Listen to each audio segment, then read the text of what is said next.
You know, one of the things you got to love about him is how he triggers that fast break.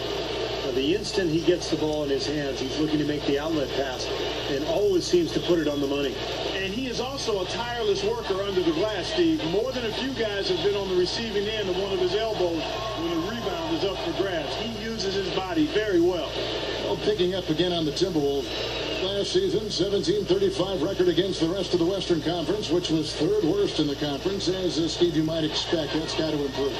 And as you said, I mean, losing so much of their front court as they did last year to injury, it's amazing that they even won that many games. I mean, if you don't have big bodies down low, it's tough to win in the West. There's the dish to Johnson. Back to Nash. Kick it out! On the wing, Johnson. A tray. There it is. It's Nash picking up the assist. Johnson's got himself going with the triple, his first basket of the game. Now the Timberwolves with it. Now let's find out what head coach Mike D'Antoni had to say to our Doris Burke. Doris? He said they've really got their work cut out for them, dealing with a player like Kevin Love, saying he's a 25 points per game scorer and can just dominate the glass. Defensively, you just can never leave him open. No open shots. Get a body on him the second a shot goes up. He knows it's easier said than done, but guys, that's the game plan. And thank you, Doris. We're about 1 minute into the first. Nash kicks to Johnson. Back to Nash. Finds himself wide open and drills it. I'm going to drop a little knowledge on you here, guys. I'm not sure if you're familiar with the 180 Club, but it's players who've had a season shooting 50% from the field, 40% from long range, and 90% from the line. You add those up, that's 180. Nash had done it 4 times, and I think last season should qualify as his 5th. He's got 44% from 3, 92% from the line, and 49.7% from the field. I round those numbers up, so that's a 50-40-90 season in my book. And Clark, going back to the 180 Club you talked about, Nash has now done that 4 or 5 times, depending how you count last season. Well, he stands apart in that. I mean, it's only happened 12 times in NBA history. Larry Bird was the only player to do it more than once before Nash did. So yeah, you're talking about one of the great shooters ever in Steve Nash.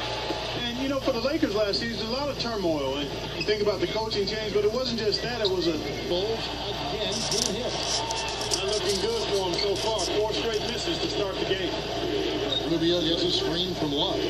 And Rubio kicks to Martin. Rubio outside. Martin. They need this. It's going to be 2 free throws. Drew contact on the shot. And going back to the Princeton offense that Clark mentioned, Steve, tell us about that offense and why do you think it didn't work out?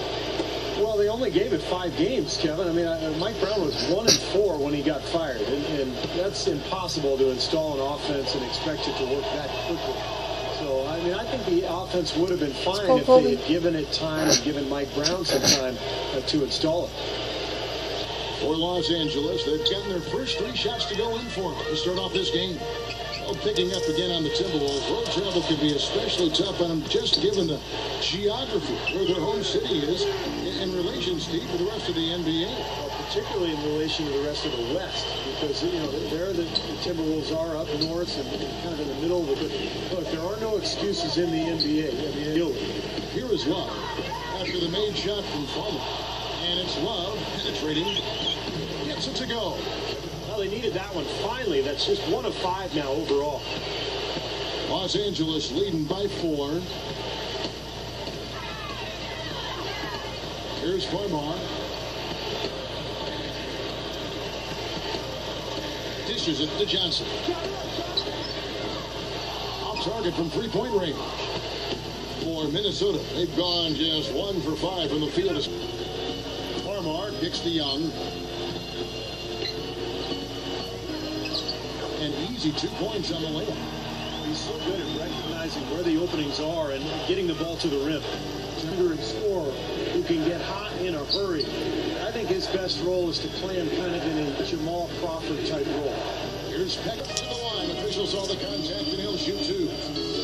Going fact that Nick Young, Clark, mostly a scorer. He sure is, Kevin, an athletic 6'7" wing.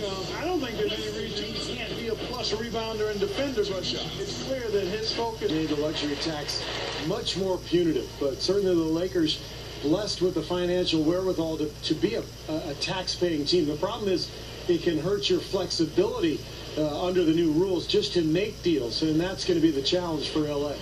Here's what Minnesota's going with right now. Chang used Chet Buttinger in for Corey Brewer. Off on that one, so he goes 1 for 2 at the line. You talk about the huge fan base for the Lakers, Clark, one of the marquee